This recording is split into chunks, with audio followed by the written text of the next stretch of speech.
नमस्कार दोस्तों।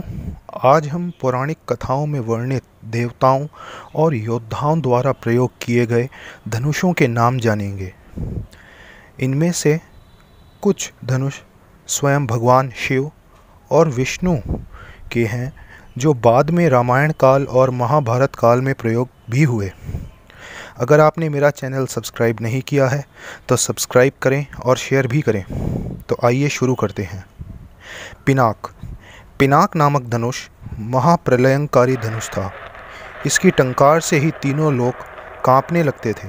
यह धनुष भगवान शिव ने बनाया और त्रिपुरासुर का वध भी इसी धनुष से किया। बाद में इसी धनुष को भगवान राम ने सीता स्वयंवर में तोड़ा। कोदंड कोदंड नामक यह धनुष भगवान राम का धनुष था। रामचरितमानस में गोस्वामी तुलसीदास जी इसका वर्णन करते हुए लिखते हैं, देखी राम रिपु दल चली आवा, बिहसी कठिन को दंड चढ़ावा। इसका अर्थ यह है कि जब राम ने देखा कि शत्रुओं सेना उन्हीं की ओर बढ़ रही है, तो उन्होंने अपना कठिन कोदंड नामक धनुष उठाया और उस पर बाण का संधान किया। सारंग सारंग नामक धनुष भगवान श्री कृष्ण का धनुष था। इस धनुष का विवरण लक्ष्मणा स्वयंवर में मिलता है।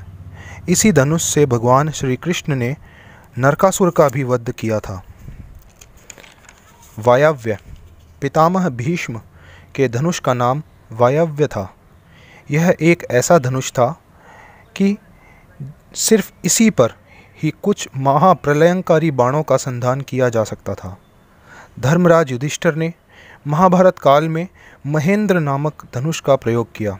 गांडीव अर्जुन ने महाभारत युद्ध में अग्निदेव से प्राप्त गांडीव धनुष का प्रयोग किया। इसकी टंकार की आवाज़ से पूरा युद्ध क्षेत्र गूंजने लगता था। अर्जुन जब गांडीव धनुष से बाणों की वर्षा करते थे तो युद्ध भूमि में भय का माहौल उत्पन्न हो जाता था। वैष्णव वैष्णव नामक धनुष का प्रयोग नकुल ने महाभारत युद्ध में किया। वहीं अश्विनी नामक धनुष का प्रयोग सहदेव ने किया। विशालकाय घटोत्कच ने पुलस्त्य नामक धनुष का प्रयोग किया। वहीं दूसरी ओर परम शूरवीर सुभद्रा और अर्जुन के पुत्र अभिमन्यु ने रुद्र नामक धनुष का प्रयोग किया। द्रौपदी और 5 पांडवों के 5 पुत्र पहले पुत्र प्रतिविंध्या ने भी रुद्र धनुष का ही प्रयोग किया। दूसरे पुत्र सुतसोम ने अग्नेय नामक धनुष चलाया। वहीं तीसरे पुत्र शुतकर्मा ने काव्रेय नामक धनुष का प्रयोग किया।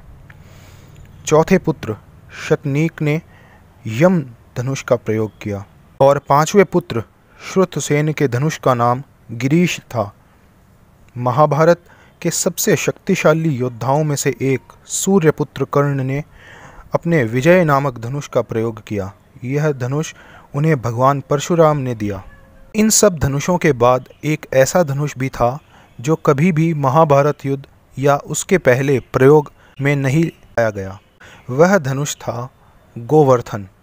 यह धनुष भगवान विष्णु ने महात्मा विदुर को प्रदान किया, लेकिन विदुर ने महाभारत के युद्ध में भाग नहीं लिया। तो ये थे हमारे हिंदू धर्म ग्रंथों में वर्णित धनुषों और उनको धारण करने वाले योद्धाओं के नाम। अगर आपको यह वीडियो अच्छा लगे तो लाइक कीजिए, शेयर कीजिए और सब्सक्राइब कीजिए।